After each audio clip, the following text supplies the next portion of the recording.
So I'm Matt Bonn, I'm 28 years old, and I like to think of myself as a survivor of the overdose crisis, because my substance of choice was fentanyl, and you know, I've been using for a long time, and I finally found a path of recovery. And you know, I like to help people who use substances and kind of show them a message of hope, you know, and that they're worth it, because for a long time, due to stigma, you know, I didn't think that I was. We as humans continually make choices every day that could put us into harm's way.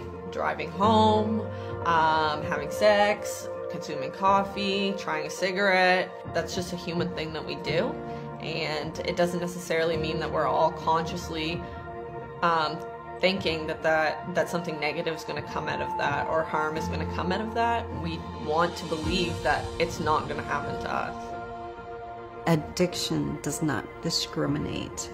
You could be from a very good family, and you could be from a not so good family, or it doesn't.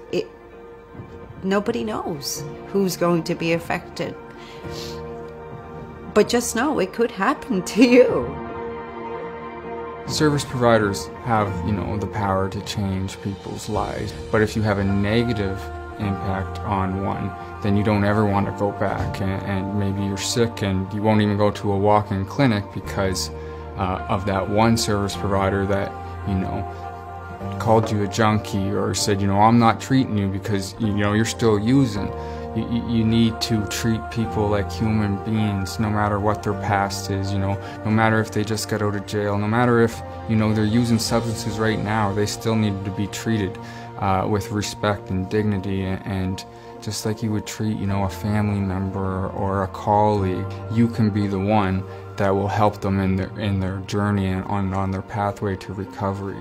People only need to have that one person. It doesn't matter who they are, and literally anybody could be that person. Every individual, I'm sure, that's out there that's struggling with a dependency is probably just waiting for someone just to be kind to them, to give them that little faint bit of hope. Instead of using the words junkie and addict and, you know, kind of those words that have like a negative ring to it, it's just a person that uses drugs or a person with a substance use disorder. So you're putting the person first and then putting the disease after, because those diseases are just one part to all of us. It's not our whole identity. It's not complete all of who we are. There's a lot more to us than our mental illness, our addiction, our job. Over time, you see that, okay, maybe these terms are kind of negatively affecting things, just like in any other aspect. I just hope people realize when they look at someone, whether they're a paramedic or an RCMP member, or someone driving at the red light and sees somebody who is so ill, homeless, hungry, alone, that they can at least smile at them. As service providers, we all just want to help people, and that should really include everybody and not exclude different groups like people who use drugs. They're still a human being, no matter what their circumstances have led them to be.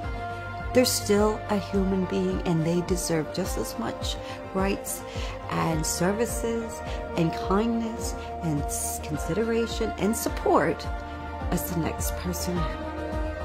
If you come and treat them like, you know, looking down at them instead of looking at them, it's, you know, it doesn't even have to be the language, you know, it could be the way that you sit with somebody, or the way that you, just the presence in the room, you know, that body language is huge. There's just so much you can do as a service provider to help individuals, and not only change lives but save lives.